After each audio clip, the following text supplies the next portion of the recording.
Avropa Şurası ve Azerbaycan parlament seçkilerinden sonra ya her şey başlanacak ya da her şey kurtaracak.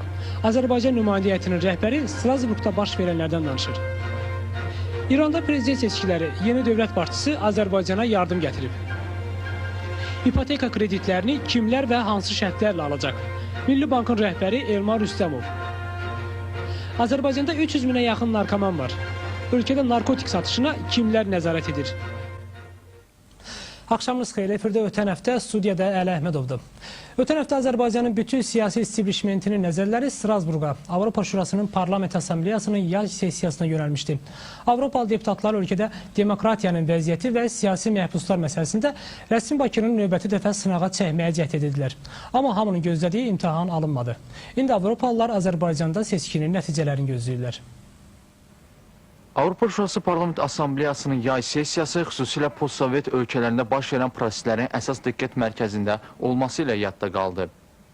Rusiyanın qurum qarşısına üzərinə götürdüyü öhdəliklər və Ermənistanda konstitusiya islahatları sessiyanın iclaslarında müzakirəyə çıxarıldı. Mərkəzi Asiyada baş verən son hadisələr də Avropalı parlamentarlərin diqqətindən qaçmadı. Azərbaycanla bağlı isə sessiyanın gündəliyinə iki məsələ salınmışdı. Siyasi məhbuslar üzrə 2004-cü ildə qəbul edilmiş qətnamənin icrası və ölkədə demokratik institutların hazırki vəziyyəti. Hələ sessiya ərəfəsində qurum təmsilçilərinin məruzələrini nəzərdən keçirən ekspertlər deyirdilər ki, müzakirələr rəsmi Bakı üçün asan keçməyəcək. Doğrudan da həm məruzəçilər Andres Gross və Andres Herkel'in məruzələrində ölkədəki seçki sistemi ciddi tənqid olunur, sərbəst toplaşma hüququnun təmin edilmədiyi, mətbuat üzərində hökumətin nəzarətinin olduğu deyilirdi. Siyasi məhbuslarla məşğul olan Malcolm Brüs isə məruzəsində Azərbaycanda hələ də siyasi məhbusların olduğunu bildirir və hökumətin bu sahədə ciddi iş görmədiyini iddia edirdi.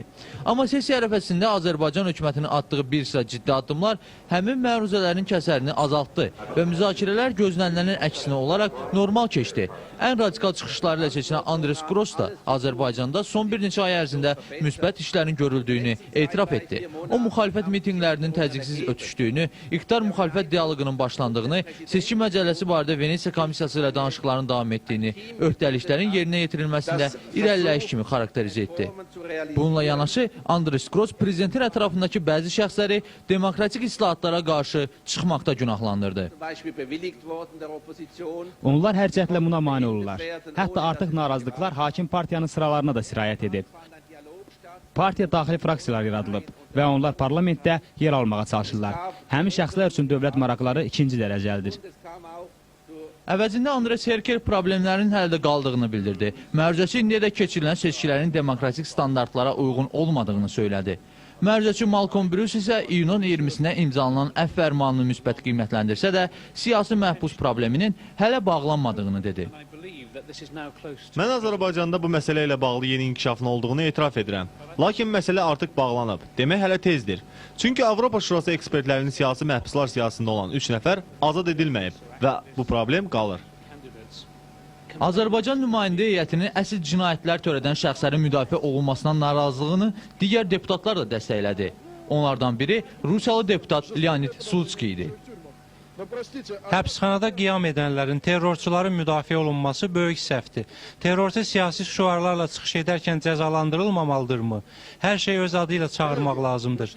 Bu məruzə Azərbaycanda qeyri-stabillik və inqilab yaratmağa çağırışdır.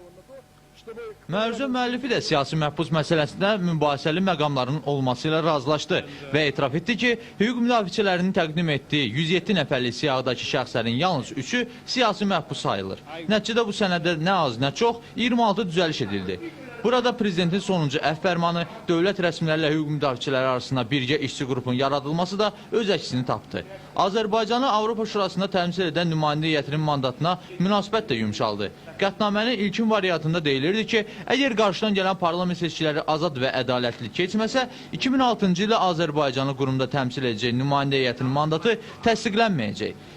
Artıq qəbul edilmiş qətnamədə isə deyilir ki, Avropa Şurası Azərbaycanda qarşıdan gələn parlament seçkilərinin demokratik keçəcəyinə ümid bəsləyir və belə olsa nümayəndə heyətinin mandatına toxunulmayacaq. Ümumiyyətlə müzakirələrdən və qətnamədən məlum oldu ki, Avropalıları yalnız və yalnız Azərbaycandakı parlament seçkilərinin necə keçəcəyi maraqlandırır. Müstəqil və real parlament qurmaq üçün parlamentdə cəmiyyətdə mövcud olan müxalifət nümayəndələri də təmsil olunmalıdır. Əminəm ki, yeni parlament təkcə müəyyən oliqarx təbəqələrə deyil, bütün cəmiyyətdəki insanlara xidmət edəcək. Sessiyada Azərbaycan üçün vacib olan məsələ Dağlıq Qarabağ münaqişəsinə toxunuldu.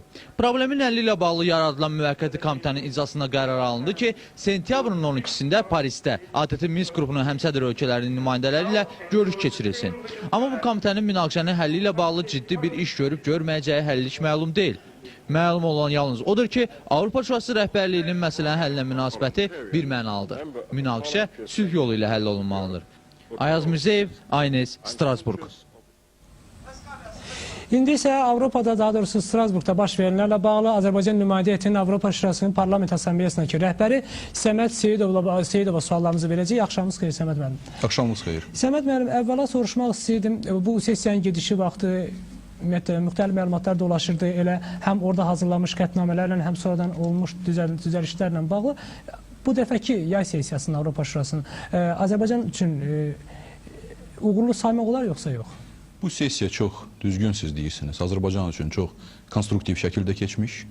Azərbaycan nümayəndə heyətinin hazırladığı, təklif etdiyi qətnamələri, dəyişiklikləri qəbul etdirmiş və Azərbaycanda gedən prosesləri hər iki qətnamədə siz bilirsiniz, iki qətnamə qəbul olundu. Həm Azərbaycanda demokratik institutların fəaliyyəti, həm Avropa Şurası siyasi məhbus hesab etdiyi şəxslərlə əlaqədar qətnamələr. Hər iki qətnamənin tərkibinə obyektiv dəyişikliklərin qəbul olunmağından hər iki qətnamə real, obyektiv məsələləri daha konkret, daha açıq şəkildə, daha reallığa uyğun şəkildə əks etdirməyə nail olduq. Ona görə sessiyanın ümumi qiyməti konstruktiv, diyaloqun Avropa Şurası Azərbaycanla aparılmasını çox yüksək səviyyədə davam etdirilməsindən əlaqədar olaraq ümidlər bəsləyən bir sessiya kimi qiymətləndirmək mümkündür. Səməd müəllim, sessiyanın gedişində, ümumiyyətlə həm sessiyadan əvvəl, həm sessiyanın gedişində onunla bağlı yayılan məlumatlardan bir fon yaranmışdı və adam elə gəldi ki, bəzən bu fonlar baxanda, hətta bəzi rəsmi nümayəndələrin də bir fikirlərində, adama elə gəldi ki, Avropa Şurası Parlament Assambleyasında Azərbaycana hansısa təkliflər verən, tövsiyələr verənlərin elə bir ki, nəsə bir məqsədləri var. Bəlkə bu qərəzdir, bəlkə onlar ümumiyyətlə Azərbaycan dövlətçiliyini istəmirlər, yaxud onlar haqlıdırlar. Yəni, bu siz necə qiymətləndirirsiniz o təklifləri? Yəni, bunun arxasında nə durur? Bu çox düzgün bir sualdır. Bu iki məsələni burada mütləq qeyd etmək lazımdır. Birinci məsələ, Avropa Şurasında sessiya gedərək biz mətbuatı izləyirdik Azərbaycanda və sanki elə bir məlumatlar yayılırdı ki, Azərbaycanı artıq Avropa Şurasından çıxardırlar, artıq Avropa Şurasında problemlər o dərəcədə yüksəkdir ki, nümayəndə heyətinin səlahiyyətlərini dayandırırlar və s. və ilaxır. Əslində isə mən dediyim kimi sizin birinci sualınıza cavab verərək çox konstruktiv əməkdaşlıq və çıxışları götürüb biz təhlil etsək, hər iki məruzənin gedişi zamanı görərik ki, deyilən sözlər, deyilən təkliflər, müzakirə obyektinə çevrilən məsələlər Azərbaycanın demokratiya yolunda, Azərbaycanın Avropa Şurası əlaqələrinin genişləndirilməsi istiqamətində çox vacib bir sessiya olmuşdur. Ona görə bəzən təəccüblənirdik, niyə orada konstruktiv Avropa Şurasında, yəni Parlament Assambleyasında çox konstruktiv, normal, Azərbaycanın gələcək inkişafına xidmət edən danışıqlar getdiyi halda, mətbuatda burada bəzən tamamilə başa düşülməz istiqamətdə ay Azərbaycanı çıxartdılar, ay nə bilim təpki verdilər və s. və ilaxır. Bu birinci məsələdir. İkinci məsələ isə sizin sualınıza qayıdaraq çox vacib məsələdir. Bəzən biz fikirləşirik ki, hansısa bir qətnamədə qeyri-obyektivlik var. Mən sizə deyə bilərəm, bəli var. Bəzən hansısa qətnamədə o qədər də düzgün məlumat yox, başqa məlumatlar öz əksini tapır. Bəli, belə şeylər də olur. Yəni, üç məqama biz mütləq fikir verməliyik. Birincisi, hazırlanan qətnamələrdə çox vaxt xeyli məsələləri o qədər də reallığı əks etdirmir. Ancaq nümayəndə heyətinin məhz işidir və Azərbaycan nümayəndə heyəti bunu görür daim sessiyalarda, obyektivliyi çatdıraraq həmən məruzələrə öz əlavələrini etsin. Bu heç də istisna etmir ki, Kimsə ora hansısa bəndləri daxil etmək istəyir və bununla Azərbaycana təzyiq göstərmək istəyir. Bu var. Bəli, bu var. Qətnamələr biz istəməyən formada olanda bu məsələlər var. Azərbaycana qarşı nəsə eləmək istəyirlər, yoxsa doğrudan da onlar demokratiyanı Ona istəyirlər? görə birinci məqam bundan ibarətdir. Ola bilsin ki, bax bu məsələlər və bəzən biz görürük doğrudan da. Misal üçün bir konkret misal çəkilim. Azərbaycanda islah düşərgələrində və başqa bir yerlərdə hardakı məhbusları saxlayırlar və s.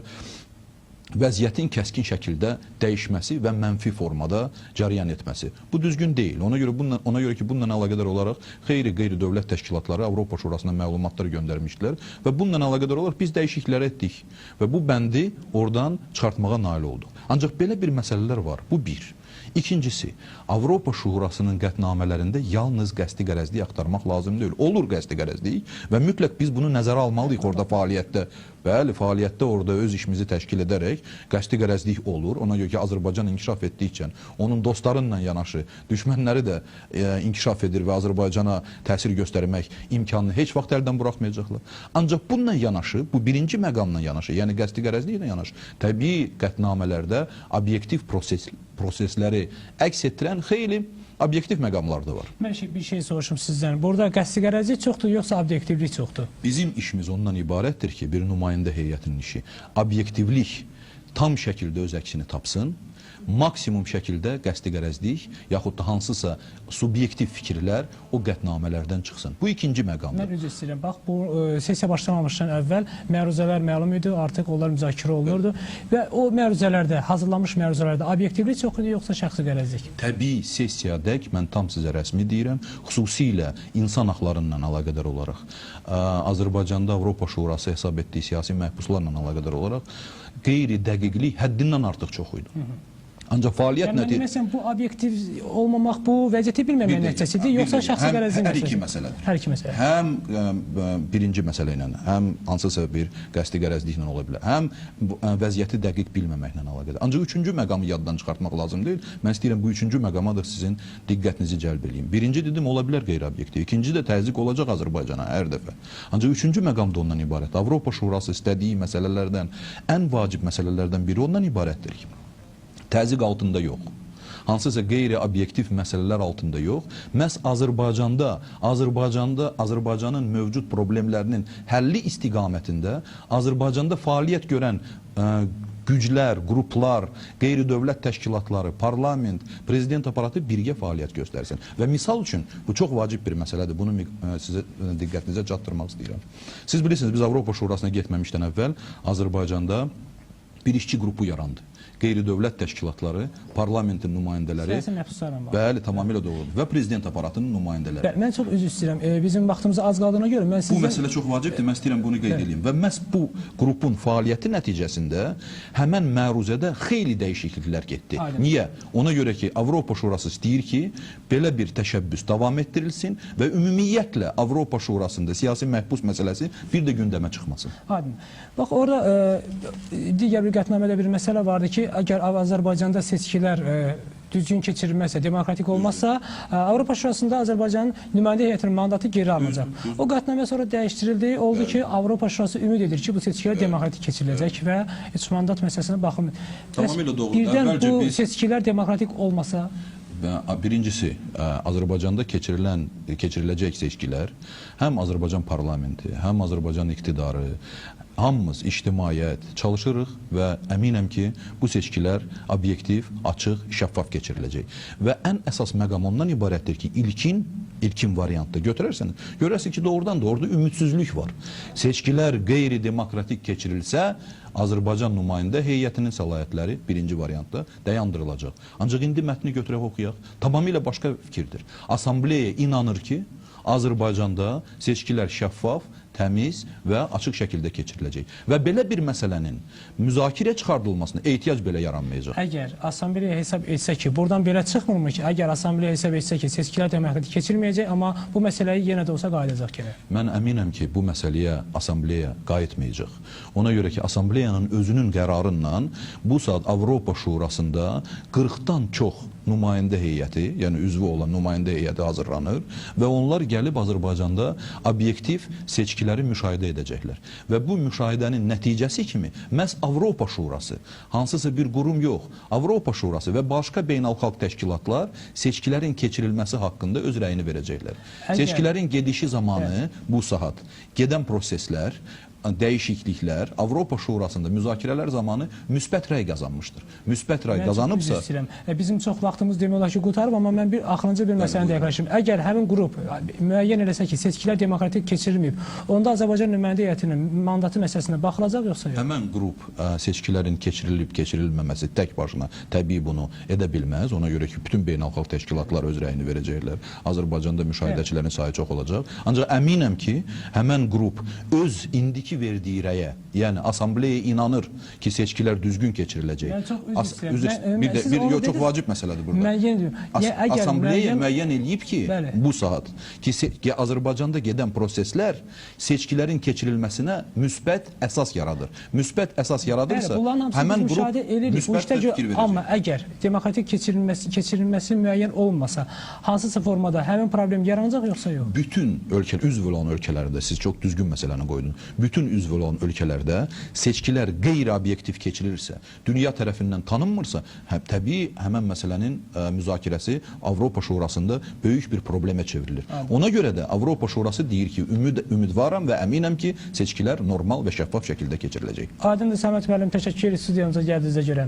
Bir daha xatırladıq ki, studiyamızın bugünkü indicə bizimlə Avropa Şurası Parlament Assambleyasında Azərbaycan nümayəndə heyətinin rəhbəri Səməd Seyidov idi.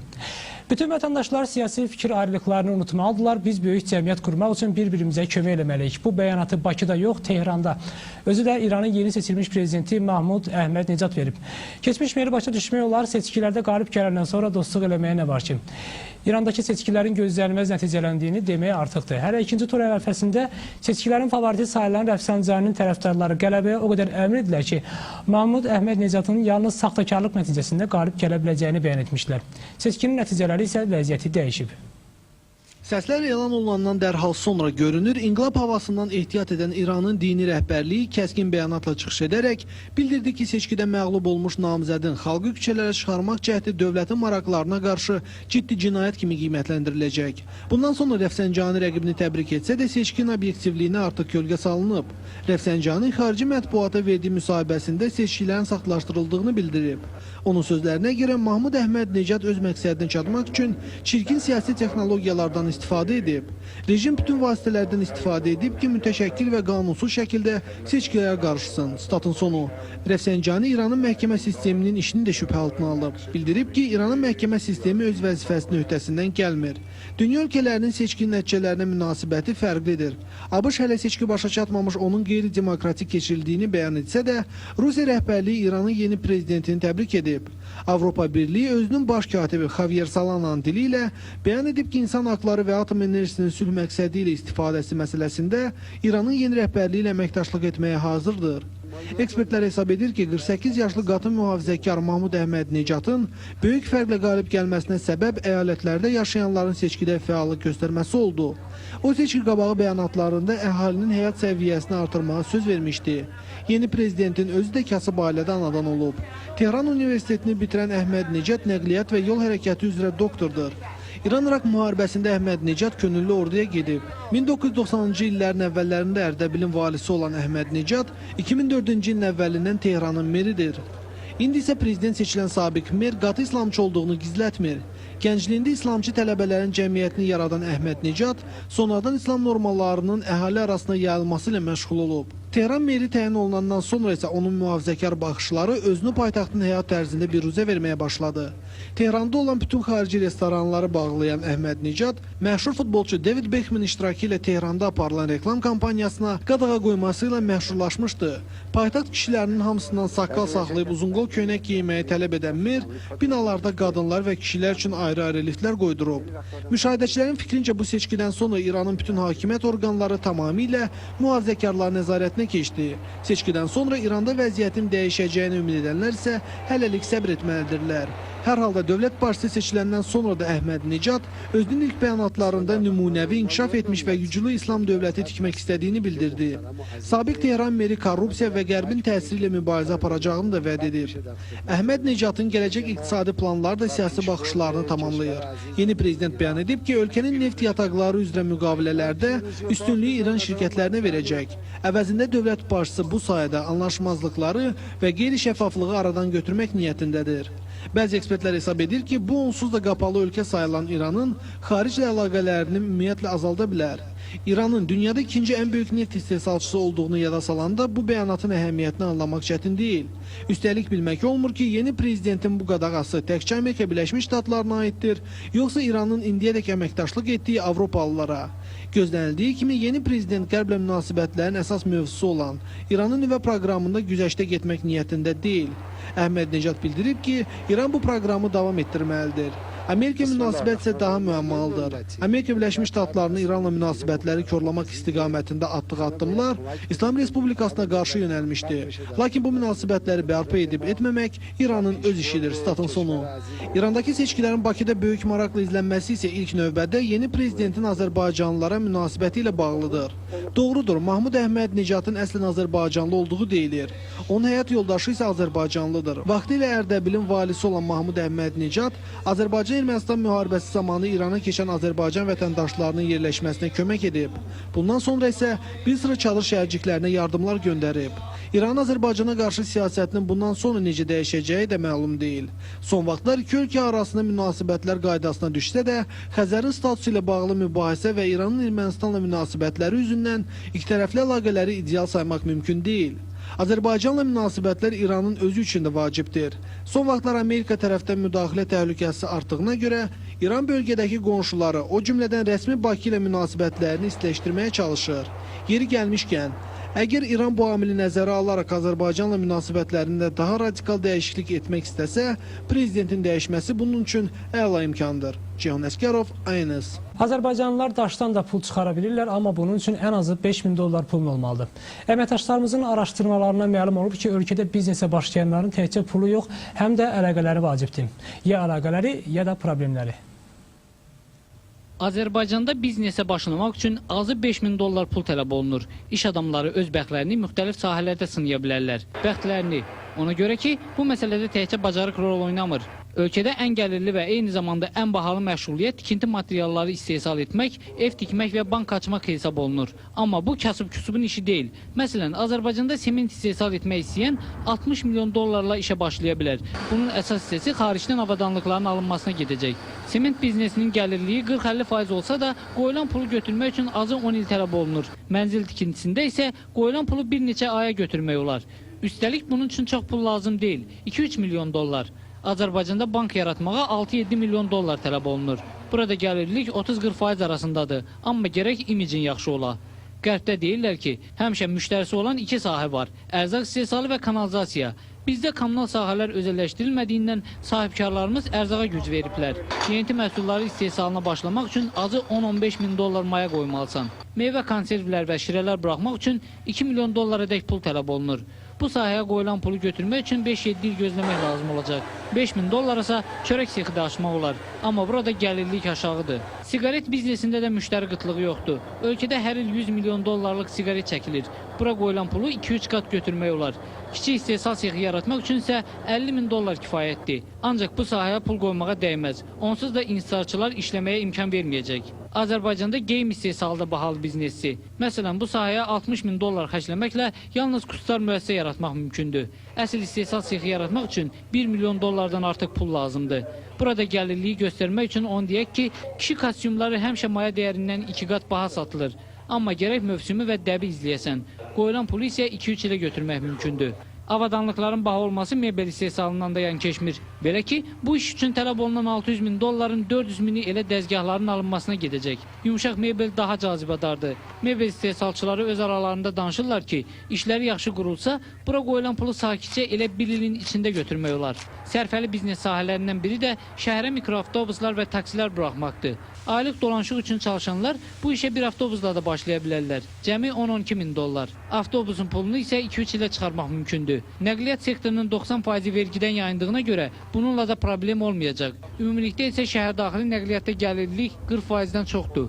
Şəhərlər arası avtobus daşımaları sərfəli biznes olsa da risk böyükdür. Marşrutunuzu əlinizdən ala bilərlər. İndi dəbdə olan restoran biznesinə başlamaq üçün $500 milyon tələb olunur. Üstəlik burada iş görmək üçün yaxşı himayədarın olmalıdır. Onların reklamına o qədər də inanmayın. Onların az qala hamısının arxasında məmurlar durub. Bunlar olsa, qoyulan pulu elə bir ildə də götürmək mümkündür. Nəşriyyat işi ilə məşğul olanların da məmurlarla əlaqəsi olmalıdır. Çünki bu sahədə əsas müştəri büdcə təşkilatlardır. Mətbəə biznesi ilə məşğul olanlar deyir ki, bu işə $6.000 başlamaq olar. Əvəzində elə sifariş düşər ki, bütün problemlərini ömürlük həll edərsən. Kənd təsərrüfatında biznesə başlamaq üçün azı $10.000 lazımdır. Burada ən gəlirli sahə hələlik yonca əhmək sayılır ki, ona qoyulan pulu 3-4 dəfə artığını götürmək olar. Heyvandarlıq və quşçuluq sərfəli sahələr sayılsa da burada risk çoxdur. Kənd təsərrüfatında yaxşı cəhət odur ki, düz 5 il səndən vergi istəyən olmayacaq. Amma məhsulu satmaq çətindir. Hazır məhsulu Rusiyaya çıxarmaq isə asan deyil. Çünki ixracda problemlər olur. Ticarətə girişmək istəyənlərin isə $6-7 min olmalıdır. 20 kvadratmetrlik kiçik mağaza açmaq istəyənlərə oranı malla doldurmaq üçün $4-5 min kifayətdir. Üstəlik bəzi şirkətlər öz məhsullarını kreditlə də verirlər. Burada gəlirlik 30%-dən 3-4 dəfəyə dək ola bilər. Avtomobil salonu açmaq üçün cibində azı 10 avtomobilin pulu olmalıdır. Yəni təqribən $500 milyon. Amma lap pul olsa da bu işlə hamı məşğul ola bilməz. Maşınları ölkəyə gətirmək asan iş deyil. Ancaq bunu bacarsan, hamısını 2 qat sata bilərsən. Maşınların çemodan biznesi də var. Bəziləri ildə 2-3 maşın gətirməklə dolanır. İş adamlarının dediyinə görə Azərbaycanda biznesə başlamağın əsas çətinlikləri investisiyaların azlığı, məmur özbaşınalığı və qanunlardakı boşluqlardır. Belə ki, ölkədə uzun müddətli kreditlər verilmir. Məmur barmağı bütün gəlirli biznes sahələrində, tikinti, nəqliyyat, restoran biznesi və böyük ticarət şəbəkələrində var. Bu sahələrdə işə başlamaq üçün həmin adamlarla ən azı məsləhətləşmək yaxşı olardı. Nə qədər qəribə olsa da Azərbaycanda ən dəbdə olmayan biznes sahəsi hüquq və məsləhət xidmətləridir. Deyəsən heç kimə lazım deyil, ona görə. Neyman Səfərəliyev, Aynis. Biznes növlərinin heç birini bəyənməyənlər isə pullarını banka qoyub faiz götürə bilərlər. Amma bu yaxınlarda vətəndaşların banklara başqa məsələyə görə işi düşəcək. Azərbaycanda ipoteka mövsümü başlayır. Dövlət başçısının ipoteka haqqında qanunu təsdiqləməsi, üstəlik elə bu ilin büdcəsinə ipoteka üçün 30 milyard manatın ayrılması göstərir ki, güzəştli kreditlər o qədər də uzaqda deyil. İpoteka kreditləri necə almaq olar, bu kreditlər kimlərə və hansı şərtlərlə veriləcək? Bu ilin axırına kimi Azərbaycan vətəndaşları ipoteka kreditlərini ala biləcəklər. İpoteka haqqında qanun qüvvəyə minəndən sonra atılacaq növbəti addım ipoteka proqramının qəbulu və ipoteka investisiya fondunun yaradılması olacaq. Milli Bank artıq bu proqram üzərində işləri yekunlaşdırır və yaxın günlərdə sənəd baxılmaq üçün əlaqədar orqanlara veriləcək. Dövlət başçısı ipoteka proqramını təsdiqləyəndən və ipoteka investisiya fondu yaradılandan sonra əsas məsələ ipoteka kreditlərinin verilməsi başlanacaq.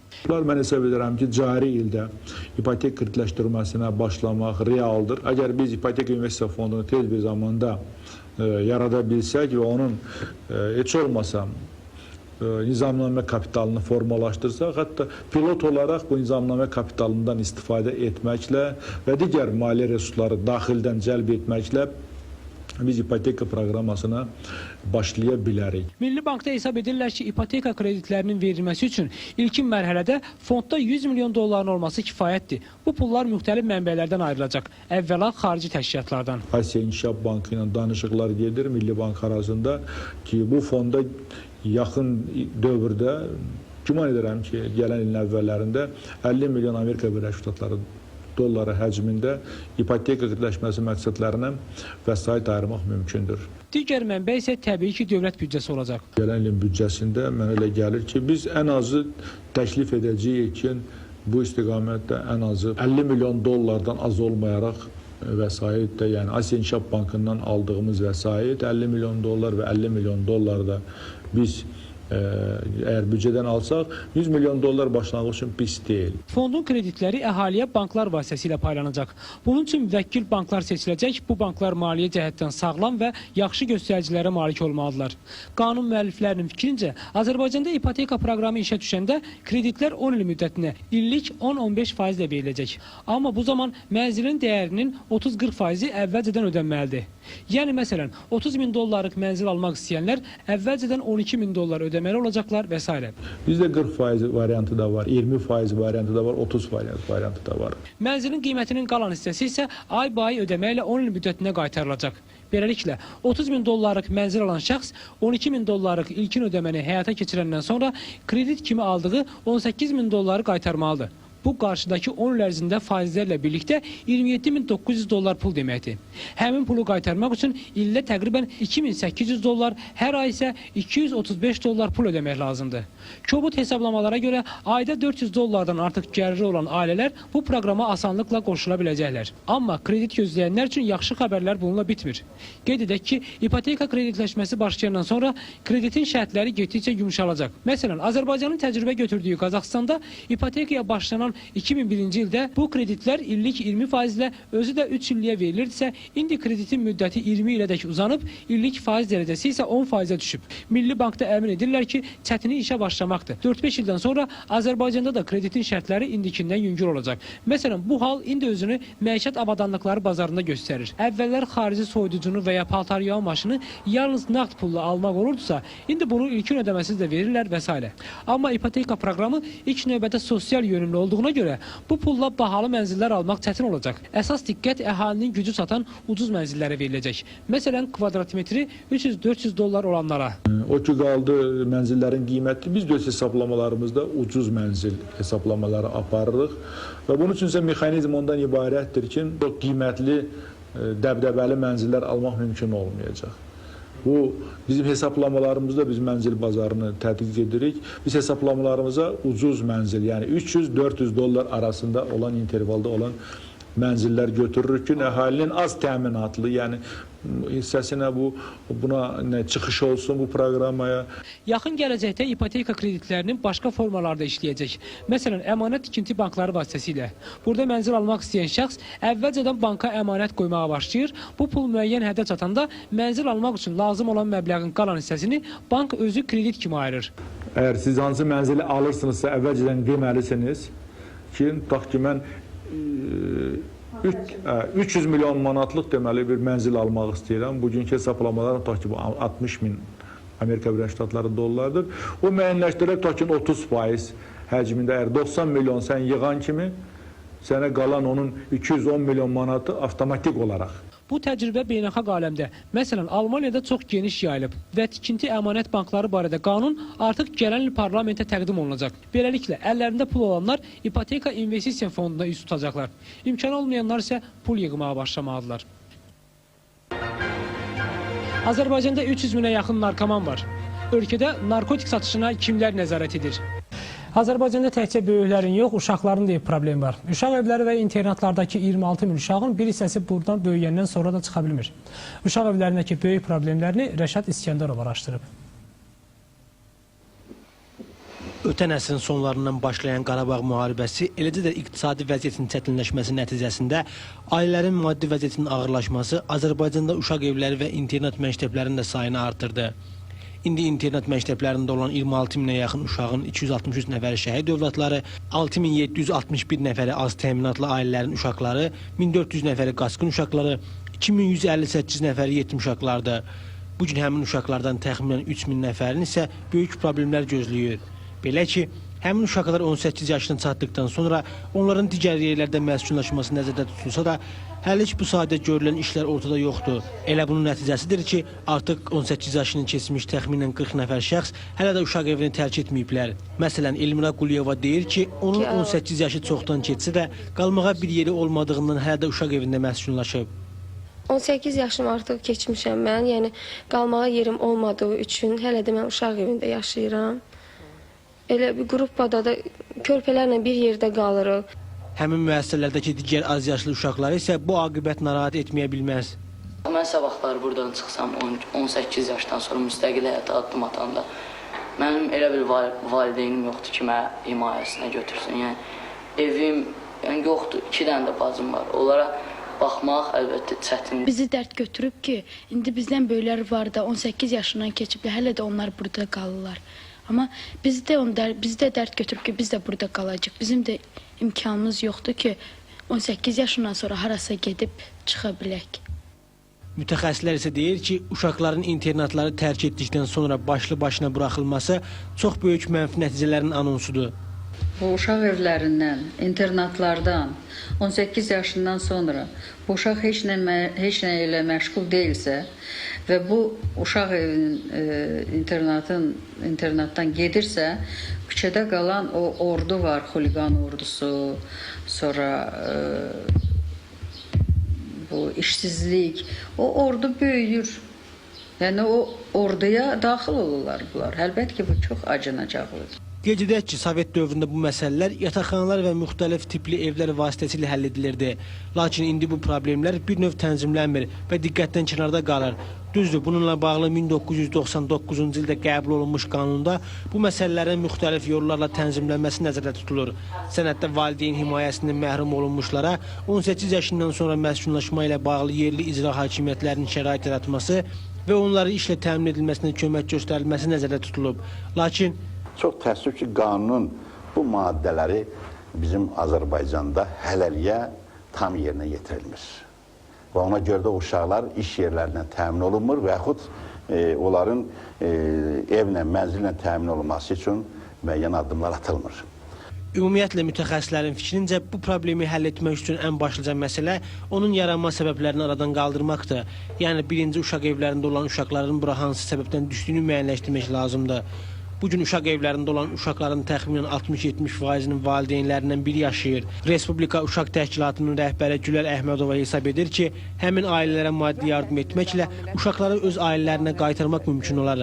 Düzdür, bu məsələnin həlli internet məktəblərində uşaqların azalmasına səbəb olacaq, amma tam aradan qaldırılmayacaq. Çünki hazırda valideyn himayəsindən məhrum olmuş uşaqlar bütün dünya ölkələrində mövcuddur. Amma burada problemlər həll edilir. Gülər Əhmədova deyir ki, inkişaf etmiş ölkələrin əksəriyyətində internet tipli məktəblər hələ bir neçə il əvvəl ləğv olunub. Artıq bu ölkələrdə valideyn himayəsindən məhrum olan uşaqlar xüsusi himayədar ailələrə verilir. Həmin ailələr isə dövlətdən aldığı vəsait qarşısında bir növ öhdəlik götürürlər. Və daha sonra şübhəsizdir ki, bu himayədar ailədədirsə və yaxud uşaq ola bilər həmin ailə tərəfindən və yaxud digər ailə tərəfindən övladlığa götürülübsə, şübhəsiz ki, problemlər yaşanmır. Əgər himayədar ailədədirsə, dövlətin həmin qurduğu sistem ondan ibarətdir ki, bu uşaq ya təhsilini davam elətdirir və təhsilini davam elətdirirsə, hökumətin burslarını alır, deməli, təqaüdünü alır. Xüsusi bu cür uşaqlar üçün nəzərdə tutulmuş burslar, təqaüdlər var. Və yaxud da hər hansı bir kolleci bitirməklə hələ ailədə ola artıq konkret bir vəzifəsi, peşəsi olan bir şəxsə çevrilir. Azərbaycanda da müvafiq qanun layihəsi də hazırlanıb və gələn sessiyaların birində Milli Məclisin müzakirəsinə çıxarılacağı gözlənilir. Bir sayılı uşaq evinin direktoru Nərminə Zöhrəbova isə hesab edir ki, buna həm də psixoloji cəhətdən hazırlanmaq lazımdır. Bir balaca da bizdə insanların, deyək ki, hələ cəmiyyətdə insanlarımızın psixologiyası dəyişilməyib buna. Biz hələ hazır deyilik buna. Əlbəttə ki, bugün cəmiyyətdə o insanları hazırlamaq lazımdır. Ki, həmin o ailə ki, o uşağı götürüb tərbiyə eləyəcək, o ona hazır olmalıdır. Biz o ailəni hazır eləməliyik, onun üzərində işləməliyik və sonra deyək ki, uşaq evlində olan uşaqlardan, yəni həmin o ailələrə vermək olar. Bundan başqa, həmin problemin həllinə başqa maneələr də mövcuddur. İnternatın dağılmasından qorxan yalnız bir təbəqədir. O da internatı öz qazanc mənbəyinə çevirən məmurlar təbəqəsidir. Siz bilirsiniz ki, bugün internatları qazanc mənbəyinə çevirən konkret məmur təbəqəsi var ki, uşaqlar üçün ayrılan pulun müəyyən hissəsi müxtəlif etaplarda mənimsənilir və hamısı da gəlib çatıb. Bu konkret olaraq Hesablama Palatası tərəfindən də qeyd olunubdur və digər araşdırmalar da bunu göstərir. Bunlar qorxa bilərlər və bu internetdə işləyən adamlar bundan qorxmalılar. Hamıdan artıq isə həmin uşaq evləri və internet məktəblərinin yetirmələri qorxur. Onlar öz sabahı üçün qorxurlar. Söhbət həm də baş tutmamış vətəndaşlıqdan gedir. Neşət İskəndərov, Aynis. Baxımsız qalan uşaqların bir qismi isə sonradan narkomana çevrilir. İndi Azərbaycanda 300 milyon çox narkotik aludəçisi var. Amma bu uşaq işi deyil. Ölkədə narkotika artıq çoxdan ciddi biznesə çevrilib. Bu işin himayədarları isə bəzən elə qanun keşikçilərinin özü olur. Azərbaycanda 100 minlərlə narkoman var. Rəsmi rəqəmlər 18 min insanın narkotik maddələrdən istifadə etdiyini israr etsə də, qeyri-rəsmi məlumatlar daha böyük rəqəmdən xəbər verir. Şübhəsiz ki, bu rəqəm çox gülüncdür. Bu gün Azərbaycanda 300 mindən yuxarı narkotikdən istifadə edən bu və ya digər formada şəxslər var. Dəhşətlisi isə odur ki, bu insanların 75%-i ağır narkotikdən, heroindən istifadə edir. Deməli, riyazi hesablamalardan biz çıxarda bilərik ki, Azərbaycanda bu tələbat təqribən 1 tona yaxındır. Narkotik Azərbaycana haradan gəlir? Əvvəlcə bunu araşdıraq. BMT-nin araşdırmalarına görə dünyada istehsal olunan heroin və opiumun 90%-i Əfqanistanın payına düşür. Bu ölkənin ixrac etdiyi heroinin əsas istehlakçıları isə MDB məkanı və xüsusilə Rusiyadır. Bu yerlərdə narkotiklərdən demək olar ki, primitiv üsulda istifadə olunur. Lakin qərb dövlətləri biraz irəli gedərək xüsusi laboratoriyalarda ekstazi həblərini istehsal edir. Azərbaycan isə coğrafi baxımdan narkotiklərin tranziti üçün əlverişli məkanda. Beləliklə, Əfqanistanda istehsal olunan narkotik Cənubi Qafqaz, xüsusilə də Azərbaycanın üzərindən Rusiyaya və Qərbə 4 marşrutla daşınır. Birinci marşrut Əfqanistan, İran, Azərbaycan, Gürcüstan və Avropa. İkinci marşrut isə Əfqanistan, İran, nəzarətsiz Dağlıq Qarabağ ərazisi, Ermənistan, Gürcüstan və Qərb. Narkotikin üçüncü marşrutu isə Əfqanistan, İran, Azərbaycan və Rusiya. Nəhayət dördüncü marşrut Əfqanistan, Orta Asiya, Xəzər dənizi, Azərbaycan, Gürcüstan və Qərb. Əfqanistanda istehsal olunan heroinin təyyarə ilə Azərbaycan üzərindən Yaponiyaya aparılması barədə fakt aşkarlanıb. Sovet dövründə isə Əfqanistan narkotiki Avropaya İran, Türkiyə və Albaniya üzərindən daşınırdı. Sərhədlər şəffaflaşandan, yəni 2002-ci ildən Azərbaycan da narkotik maddələrin tranzitinə çevrildi. Bilavasitə quru yolu keçir İrandan, bizim ərazilərdən qaçaqmalçılıq yolu ilə, sonra zəbt olunmuş bizim Dağlıq Qarabağ ərazilərindən, bilirsiniz ki, orada da narkotik vasitələr əkilir. Təcrübəyə görə tranzit zamanı aparılan narkotikin təxminən 10%-i keçdiyi ərazidə qalır. Narkotikin ən ağır forması isə heroin sayılır. Heroini qəbul edən şəxs damardaxlı, təxminən onun həyat devri 5-8 ildən artıq olmur. Narkotikin Azərbaycanda ən geniş yayılmış növləri bunlardır. Opiatlar, heroin, tibbi preparatlar, çetənə, ekstazi, həşiş, kokain və LSD. Heroin ən çox Lənkəran zonasında 64,6%, ən az isə Qubada 47,6% yayılıb. Bakı narkomanları isə ən çox ekstazi və heroindən istifadə edir. Narkomanların əksəriyyəti narkotiki vena daxilinə qəbul etmək üzrə 5 illik təcrübəyə malikdirlər. Ən az qəbul edən gündə bir dəfə, ən çox isə gündə 4 və daha çox qəbul edir. Onu da vurğulayaq ki, narkomanların 26,7% evdə, 13,5% ictimai yerdə, 11% küçədə, 49% dostlarla, 7% isə elə narkotiki tapdığı yerdə orqanizminə alır. Deməli, evdə də, küçədə də, ictimai yerdə də ehtiyatlı olmaq lazımdır. Azərbaycanda isə narkotikin qara bazarı Bakı, Sumqayıt, Gəncə, Lənkəran, Cəllabad və Astara şəhərlərdir. Qabaq belə deyirdilər ki, Sovetskidə Mədinə var, mən nə bilim, Verx Nagorn'da Zeynəb var. İndi belə şey yoxdur. İndi bu narkotikləri yayanlar arasında elə adamlara rast gəlirsiniz. Heç yatıb yuxunuzda da yadınıza sala bilməzdiniz, təsəvvür edə bilməzdiniz ki, bu adam bununla məşğuldur. Dəhşətlisi isə odur ki, Azərbaycanda narkomanların sayı artdıqca ondan istifadə edənlərin yaş həddi də aşağı düşür. O başdan tutmuş bu başa kimi institutlarda da, məktəblərdə də bu gənc nəslimizi yoxlamaq lazımdır. Bəziləri var təzə başlayıb, onu bundan kənar eləmiyorlar, xilas etmiyorlar. Çünki get-gedə oradan xilas olmaq çox çətindir. İndi Azərbaycanda ən kiçik narkoman rəsmi məlumatlarda 14 yaşındadır. Məktəbli oğlan. Rəsmi məlumatlara görə məktəb yaşlı uşaqların 10% narkotikdən istifadə edir.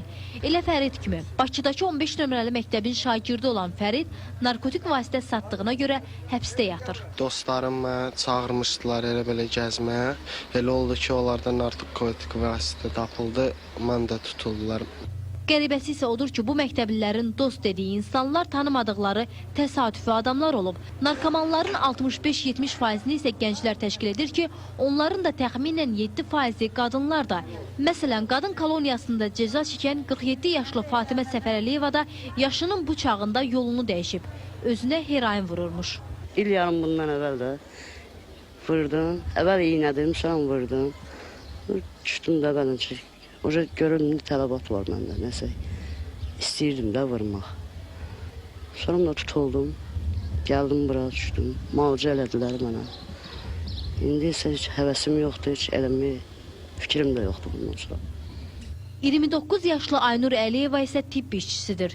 Həbsxana isə özünə heroin vurduğuna görə düşüb. Heroini bir tanış qızdan aldığını deyir. Mən heç bilmirdim. Qazvəçi onun özü bir 8 il imiş, o işlə məşğul imiş. Təklif olundu mənə, mən də bir dəfə prov elədim. Ondan sonra da davam elədi hardasa 3 ay. Narkoman öz ehtiyacını ödəməkdən ötürü yalana, oğurluğa əl atır. Elə Aynur da heroin almaqdan ötürü özünün və doğmalarının qızıllarını satırmış. Qadınlar kimi kişilərin də əksəriyyəti narkotikə iradəsizlikdən alıcı olur. Məsələn, ömrünün 26 ilini narkoman olmuş Rasim İsmailov bunu itiraf edir. Narkotik elə bir şeydir ki, insanın o qanını işlədi, o onun qanında olur, acısı, ağrısı elə bugün sabah. O qədər də mənim nə özümün iradəni alır insanın əlindən, iradəsi insanı zəifləyir. Həbsxanada narkotik tapmaq olarmı sualını məhbus belə cavablandırdı. Həbsxanada necə? Həbsxanada bu biraz çətindir, mümkün deyil. Ancaq ki, mümkün olmayan şey yoxdur. Burada da mümkün olur. Yəni ki, indi bu hardansa nə tərsə gəlir, düşürsə bura. O da indi o qabaqlar lap çox idi. İndilər Amerikaya nə tər gedir? Başqa ölkələrə necə ki, ölkəyə necə girirsə, bağlı yerə də elə girir də. Bu mümkün olan şey deyil. İstəyən adam hər şeyə nail ola bilər. Təəssüf ki, Azərbaycanda qara bazara kimin nəzarət etdiyi bəlli deyil. Mən güman edirəm ki, bunların müəyyən bir qismi hüquq mühafizə orqanları üçün məlumdur. Əldə olunan məlumatlara görə sahə müvəkkilləri nəinki onlara müqavimət göstərmirlər, hətta onlara şərait yaradırlar. Müəyyən bir miqdarda məlumatlara görə 1000-1500 civarında Amerika Birləşmiş Ştatları dolları civarında onlardan vəsait alınır və ona həmin o hala göz yumulur. Şəxsən mən rastlaşmamışam ki, hansısa bir polis əməkdaşı kimisə himayə eləsin, yaxud hansısa bir narkomanı himayə eləsin, yaxud narkotikin qanunsuz dövriyyəsi ilə məşğullanır. Beləliklə, Azərbaycanda narkotikdən ölənlərin sayı artır. Hər il yüzlərlə Azərbaycanlı bu dəhşətli bəla nəticəsində dünyasını dəyişir. Narkotik qurbanını seçmir. Ağ ölümün ovu arasında ən nüfuzlu şəxsiyyətlərdən tutmuş, ən sadə vətəndaşadək. Hər kəs ola bilər. Bu isə həmin bəlanın geniş miqyaslığından xəbər verir. Hər halda torpaq və vətən uğrunda ölmək mümkün olan yerdə belə iyrənc sonu yalnız nadanlar və xəstələr seçə bilər. General Taşova, Ruslan Məmmədov, ANS. Yeri gəlmişkən 26 iyun təkcə dünyada narkotiklərə qarşı mübarizə günü yox, həm də Azərbaycan Silahlı Qüvvələrinin bayramı günüdür. Buna görə də hansı tərəfə üz tutmaq məsələsi yəqin ki, şübhəsizdir. Əli Əhmədovu dinlədiniz. Salamat qalın.